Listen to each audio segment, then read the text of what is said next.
"Move it, old man!" the officer barked, his boot slicing through the air. The blow landed with a sharp, sickening thud against the elderly man's cane, sending it skittering across the sidewalk. Gasps erupted from the small group of commuters at the bus stop, phones rising instinctively, fingers fumbling for the record button. The elderly man staggered but didn't fall. Instead, he straightened, slow and deliberate, his wrinkled hand gripping the empty air where his cane had been moments ago. His white hair caught the sunlight, making him look almost ghost-like against the hard concrete and polished uniforms that surrounded him. The kicking officer, red-faced, jaw clenched, stepped forward as if expecting resistance, already half shouting about compliance, about respect, about authority. Behind him, another officer in the same crisp blue uniform watched, mouth tight, body stiff as if caught between orders and conscience. The old man didn't raise his voice. He didn't lash out. He simply lifted his chin, his glasses flashing under the brutal daylight, and locked eyes with the man who had just tried to humiliate him. No fear, no panic. Just something deeper, something that made the crowd, the cops, and even the street itself seem to hold its breath. He wasn't just any man. He was a storm dressed in leather and quiet rage. And the officer who had dared to kick him was about to learn that some mistakes don't end with apologies. Some mistakes end careers. Before we reveal the moment that would silence an entire precinct, tell us, where in the world are you watching from? And if you believe respect should be earned by action, not demanded by force, subscribe now for more stories where justice speaks louder than uniforms. That morning had started like any other. Leonard Briggs moved slowly around his modest kitchen, the same way he had every day since retiring from a lifetime few could imagine. The smell of fresh coffee filled the air as he buttoned up his brown leather jacket with care, adjusting the worn collar out of habit. His movements were slower now, the years leaving their quiet fingerprint on his body, but his mind remained razor-sharp. Today it was a simple plan. Catch the bus across town, surprise his grandson at school for his birthday. No headlines, no flashing badges, no reminders of the decades he had spent dismantling cartels, rescuing hostages, decoding threats before they exploded into tragedy. Leonard didn't need those reminders. The medals tucked away in dusty drawers, the framed commendations hanging in the narrow hallway of his home. They weren't for show. They were for memory. He grabbed his wooden cane, the one his partner had carved for him after he took that bullet near Havana, and tapped it twice against the floor before stepping into the sunlight. In the mirror by the door, he caught his own reflection, a man worn by time but never by regret, and allowed himself a small, private nod. No one at the bus stop that day would know who he was, and that was just the way Leonard preferred it. Until, of course, someone tried to erase him with one careless, brutal kick, and learned too late that some legacies can't be kicked aside. Leonard moved through the city streets with the quiet ease of a man who no longer needed to prove anything. He walked without ceremony, his cane tapping out a slow, steady rhythm against the sidewalk. Passers-by barely gave him a second glance. Just another old man blending into the noise of a city too busy to look closer. That was fine by him. Leonard preferred it that way. The greatest victories of his life had been won in silence, the kind that never made headlines, but changed lives nonetheless. He didn't wear his history on his sleeve. He didn't need to. It was stitched into the way he stood, the way he listened, the way he carried the weight of memories only those who had fought for more than themselves could understand. Leonard had seen what real danger looked like. He had spent decades outthinking men who built empires on fear. He had taken risks that left scars under the fabric of his shirts, scars he never showed, even when he could still feel the ache on cold mornings. And through it all, he had learned one unshakable truth. True strength didn't come from noise. It came from knowing when to speak and when to let silence say everything. As he reached the bus stop, Leonard settled onto the bench with a soft grunt, resting his cane gently against his knee. He nodded politely to a young mother juggling two toddlers, smiled at a man scribbling furiously in a battered notebook. Life moved around him in a familiar, comforting hum. He didn't see the officers approaching at first, not until the shadow of suspicion fell over him, heavy and undeserved. He straightened instinctively, his spine remembering years of posture drilled into him by duty and danger alike. His hand tightened slightly around the curve of his cane, not in fear, but in readiness. Not because he was preparing for violence, but because some habits never leave men who have spent lifetimes standing between chaos and order. Leonard didn't rise. He didn't argue. He didn't have to. He had already lived through storms that these men couldn't even name. And though they saw an old man slumped at a bus stop, Leonard Briggs was something they couldn't kick away. He was history, and history has a way of demanding respect, even from those too blind to see it coming. The shuffle of boots on concrete broke the easy rhythm of the afternoon. Leonard caught the movement out of the corner of his eye. Two officers, uniforms crisp, posture stiff, their steps too deliberate to be casual. He stayed seated, gaze straight ahead, his hands resting lightly on the curve of his cane. He had no reason to move, no reason to fear, and yet he could feel the weight of their attention settling over him, thick and suffocating. "Sir," the first officer called out, voice sharp enough to slice through the low murmur of the street. Leonard turned slowly, politely, offering a small nod. "You waiting for someone?" the officer asked, words laced with suspicion, not curiosity. Leonard's answer was steady. "Waiting for the bus." The officer's mouth twisted, as if the simplicity of the response was somehow an offense. His partner stayed a step behind, eyes scanning Leonard's jacket, his worn cane, his calm posture, searching for something that wasn't there.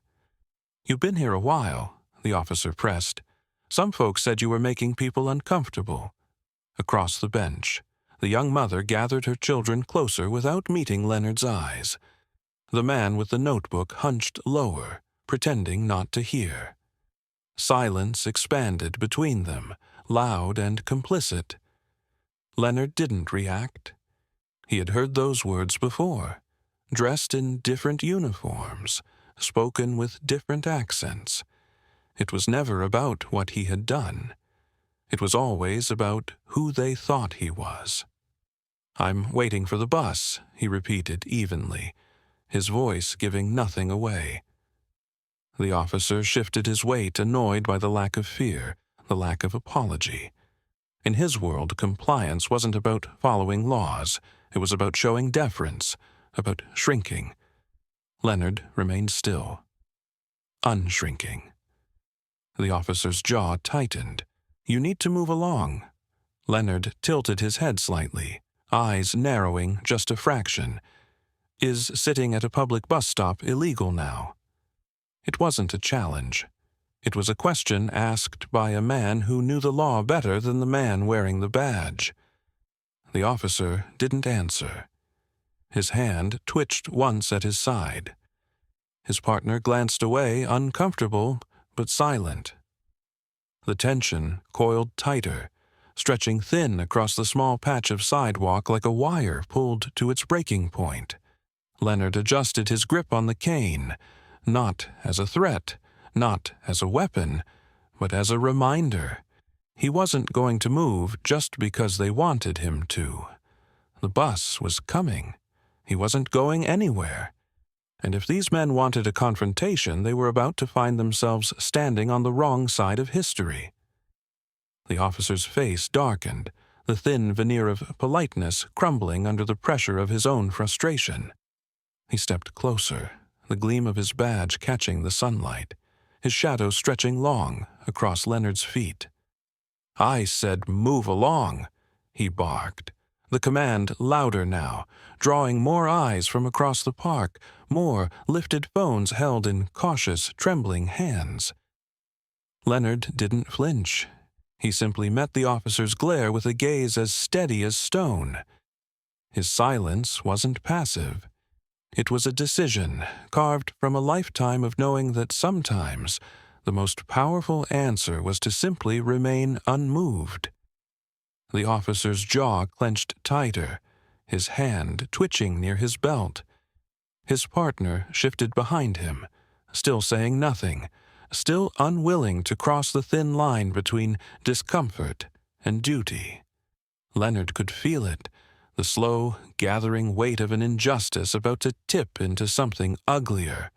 "I'm warning you," the officer growled, stepping even closer, his boots scuffing against the concrete. "Last chance." Leonard's hand tightened lightly around his cane, not in threat, but in balance, grounding himself against the wave of anger threatening to crash against him. He didn't respond. He didn't rise. He simply stayed, a monument to patience and resistance, in a world that had never made room for either. And that's when the officer snapped. With a snarl twisted into his face, he lunged forward, his boot lashing out in a brutal arc aimed squarely at Leonard's cane. The old wood splintered under the impact, the sound sharp and cruel, slicing through the afternoon air louder than any siren could. Gasps broke from the bystanders. The mother clutched her children closer. The man with the notebook dropped his pen. Leonard staggered, one foot sliding half a step, the loss of his cane throwing off his balance. But he didn't fall. He caught himself, spine straightening, breath slow and deliberate as he steadied his stance. The fractured cane lay at his feet, broken but not beaten, just like the man who had leaned on it moments ago. The officer stood over him, chest heaving, mouth twisting into a sneer he couldn't quite mask, now that the mask had slipped away. Leonard looked up at him slowly, glasses glinting, eyes clear and sharp. And in that single moment, without raising his voice, without lifting a hand, he made it clear. He wasn't the one who had just made a mistake. The man wearing the badge was, and the consequences of that mistake were already rolling in, unstoppable as the truth itself. The silence that followed wasn't empty. It was electric, charged with the kind of disbelief that stiffens the air itself. For a moment, no one moved. The woman with the children froze, her hand gripping her son's arm so tightly that he whimpered. The man with the notebook gawked, phone trembling as he fumbled to start recording. A few latecomers at the bus stop, sensing the shift, instinctively lifted their devices too, capturing the scene without a single word exchanged. The officer seemed to realize too late what he had done. His sneer faltered, confusion flashing across his face as he glanced around and saw the cameras, the witnesses, the growing weight of a story he no longer controlled. His partner took a half-step forward as if to intervene, but hesitated, paralyzed by fear, by loyalty, by guilt he couldn't scrub from the moment now cemented in 100 digital memories. Leonard remained standing, shoulders squared, breathing steady. His broken cane lay at his feet like a shattered accusation. His eyes, calm and cold, never left the man who had kicked it away. Slowly, deliberately, Leonard reached into his jacket, the movement so measured that even the aggressive officer tensed instinctively, hand twitching toward his holster. But Leonard didn't pull out a weapon. He didn't even pull out words. Instead, he withdrew a leather badge case, aged by time but gleaming in the sunlight, and flicked it open with a snap sharp enough to cut through every excuse that might have been forming in the officer's mind. FBI. 3 letters heavy enough to crush a career. The crowd gasped again, louder this time, a collective realization breaking over them like a sudden wave. The officer stepped back instinctively, his bluster collapsing into a stuttering silence. His partner's eyes widened, his jaw tightening, as he finally recognized the depth of the mistake that had just been made. Leonard's voice was quiet but carried with an authority that needed no volume. Leonard Briggs, retired special agent. 35 years of federal service. Would you like to explain your actions to my former colleagues? The aggressive officer opened his mouth, but no words came out. His hands hovered awkwardly at his sides, no longer resting on the authority of his uniform, but weighed down by the exposed failure of his character. Around them, phones kept rolling. The bus stop, once just another forgotten corner of the city, had transformed into a courtroom without walls, where the jury was made up of ordinary people, and the judgment was already being written into every frame. Leonard didn't smile. He didn't gloat. He simply stood there, broken cane at his feet, badge in hand, dignity wrapped around him like armor forged over decades. He hadn't shouted. He hadn't fought. He had simply survived and forced the truth to stand naked in the middle of the day. The officer stumbled back another half step, instinctively shrinking, as if distance could erase what had already been exposed. But there was no saving this moment now. Leonard's badge gleamed in the sunlight, undeniable, irrefutable, a lifetime of honor condensed into one small, devastating piece of leather and gold. The bystanders, who had moments ago stayed frozen in discomfort, began to shift their weight, their murmurs growing louder. Their recording phones held a little higher now, bolder. Leonard lowered the badge slowly, tucking it back into his jacket with a precision that made the motion feel ceremonial. He didn't raise his voice. He didn't need to. Every breath, every deliberate movement spoke louder than outrage ever could. His calm was the indictment. His dignity, the verdict. "You assaulted a federal agent," Leonard said, his voice cutting clean through the heated air. "Retired or not, the law still remembers its own." The officer's mouth worked uselessly, trying to form words that could claw him out of the grave he had dug with his own arrogance. His partner shifted again, his own hands up now, open, pleading. "Sir, maybe we should, we can sort this out." Leonard turned his eyes to him, not with anger, but with a cold clarity that made the younger man fall silent mid-sentence. "You both made a choice," Leonard said evenly, his gaze pinning them in place. "You saw a black man at a bus stop and decided that was enough." The second officer dropped his eyes, shame burning across his face. A fresh ripple moved through the gathered crowd, this time louder, filled with anger not at Leonard, but at the men in blue standing exposed beneath the weight of their own prejudice. The woman with the children hugged her little boy tighter. The man with the notebook muttered a curse under his breath, shaking his head in disbelief. The aggressive officer opened his mouth again, but Leonard raised a hand, stopping him cold without touching him. The simple authority in that motion, built not from force, but from years spent earning respect the hard way, left no room for argument. "You don't get to rewrite what just happened," Leonard said, his voice low but resonating. "Not today." Somewhere in the distance, the low whine of another police vehicle drifted through the air.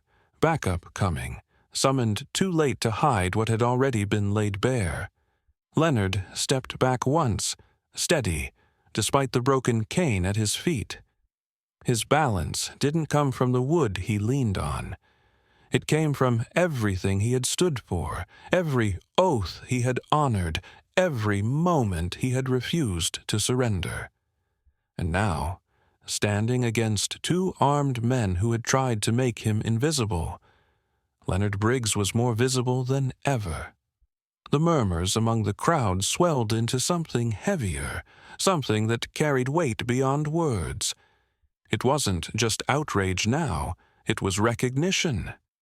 Recognition of a man who had been wronged in full view of the world, without raising a fist, without shouting back. Leonard's presence, calm and unflinching, drew them closer, pulled the veil back from their silence. One by one, phones tilted higher. The mother, who had clutched her child so tightly, stepped forward now, her jaw set, eyes flashing with anger, not at Leonard, but at the badge-wearers who had forgotten their own creed. The man with the notebook lifted his phone, his voice low but clear as he muttered, "Getting all of this, every second." The aggressive officer, red-faced and visibly unraveling, shifted his weight, searching for an exit that wasn't there. His partner, caught between loyalty and shame, finally found his voice, but it cracked under the pressure. We didn't realize." Leonard's eyes locked onto his, sharp enough to still the apology before it could stumble out. "You realized exactly what you wanted to see," Leonard said, the words landing with the precision of a hammer striking stone. "You just didn't expect anyone to hold you accountable." The second officer looked away, his shoulders sagging. The crowd tightened, no longer passive observers but witnesses ready to amplify the truth. Someone called out, "We saw everything." Another voice added, "You assaulted an old man." A third muttered, "Not just any old man." The first officer tried to bark back, to reclaim authority through volume, but the words caught in his throat.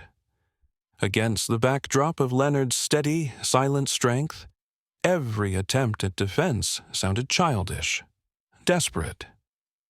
A young woman at the edge of the bus stop, phone held high, said clearly for everyone to hear, "They messed with the wrong one today." The words stuck to the afternoon like a banner no one could pull down. And Leonard, standing amidst the wreckage of their assumptions, didn't need to say anything more. He simply stood there, the broken cane at his feet, his FBI badge tucked away once more, but its weight still lingering in every cautious breath the officers took. The first squad car rolled up slowly, its lights flashing silently as supervisors stepped out, their faces tightening the moment they took in the scene. The cameras, the witnesses, the two officers caught in a humiliation of their own making.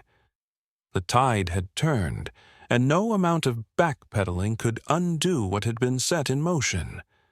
Leonard had not only withstood their assault, he had dismantled their authority with nothing but patience, truth, and the unshakable weight of a life lived without fear. And the world was watching, every second. The arrival of the supervisors felt almost anticlimactic after the explosion of energy that had already taken place. Two new officers in crisp black uniforms stepped onto the scene, their presence commanding immediate attention. But even they couldn't erase the tension that had already filled the air like a thick fog. Leonard remained motionless, eyes steady, hands still. His silent strength had already spoken louder than any siren. The officers in charge surveyed the scene quickly, noting the phones pointed their way, the faces of bystanders, all captured in real time, every second carefully etched into history by 100 devices. One of the supervisors, a woman in her mid-40s, her features hardened by years of experience, stepped toward the two officers who had been involved, her gaze sharp and questioning. "What happened here?" she asked, her voice calm, but there was no mistaking the edge beneath her words. The first officer, the one who had kicked Leonard's cane, stood straighter, trying to find his voice again, but it faltered as he stammered. He was being uncooperative. "No," Leonard interrupted, his voice low but cutting through the air with the precision of a surgeon's scalpel. "You kicked me, and you lied about it, and you called the cops on me because of what you assumed, not because of what was true." The supervisor's eyes flicked to the woman who had first made the call, her face now flushed, her eyes shifting nervously under the weight of the attention. The officer's partner stepped forward, his voice cracking as he spoke. I didn't know, ma'am. We didn't mean you didn't think," Leonard replied coolly. "You didn't think about the consequences of your actions, or about the man standing in front of you. You thought I was just another problem to be dismissed, and you didn't care who you hurt in the process." The supervisor didn't respond immediately. She studied Leonard's face, her eyes flicking back to the younger officers, who both stood there, suddenly small, suddenly very aware of how deeply they had failed in their duty. "Step aside," she ordered, her voice soft but final. The younger officers backed away as the supervisors took control. The supervisor addressed Leonard, her voice measured. "I'm sorry this happened, and I'm going to make sure it's addressed properly." Leonard gave a small nod. He wasn't looking for apologies. He wasn't looking for anything to be fixed in the moment. But the recognition, the acknowledgement that what had been done to him, publicly and unfairly, was being taken seriously, that mattered. The woman who had called the cops, still standing off to the side, shrank further into herself as the supervisors moved into action, taking statements from witnesses, checking the footage on the phones, processing what had transpired. No one was ignoring this. No one was pretending it didn't matter. In that quiet, intense moment, Leonard stood tall, not because he had to, but because he always had. He had survived the most dangerous of situations without a single shout, without ever raising his voice. And now, in the quiet aftermath of injustice, it wasn't about the punishment waiting for the officers. It was about what Leonard had already won: respect, truth, a dignity unbroken. And the world was watching. As the last of the officers took their leave, Leonard remained where he was, the weight of the day's events still hanging in the air. The sun was starting to dip, casting long shadows over the pavement. But Leonard felt no hurry. The city hummed around him, cars passing, people laughing, the slow rhythm of life continuing on, unaware of the quiet justice that had just been served. Mr. Harrington, who had stayed a silent witness through the entire ordeal, now approached, his presence steady and grounding. He placed a hand lightly on Leonard's shoulder, a gesture of respect that spoke volumes without needing words. "You did well today," he said, his voice low but sincere. "I think it's time you let them know who you really are." Leonard didn't respond immediately. His gaze was fixed on the street ahead, watching the world move past, as if the confrontation had never happened. But inside, he knew this was a moment that would never fade. It wasn't just about the public apology or the officers' careers crumbling at their own hands.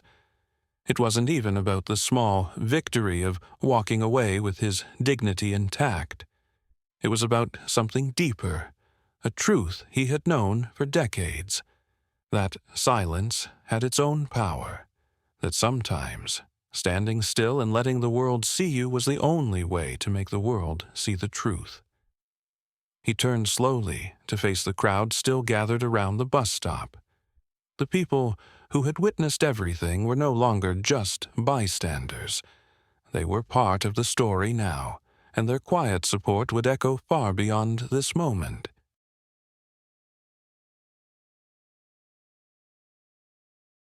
"You know," Leonard said softly, breaking his silence at last, "sometimes standing your ground isn't about being louder than the noise. It's about being steady while the storm rages. It's about showing the world who you really are, even when they try to force you into a box." The crowd fell silent for a moment, processing his words, before a few voices started to murmur their agreement, some even applauding lightly. It wasn't grand, it wasn't dramatic, but it was real. The woman who had tried to accuse him, the one who had called the cops, had long since disappeared into the crowd, her face flushed with humiliation.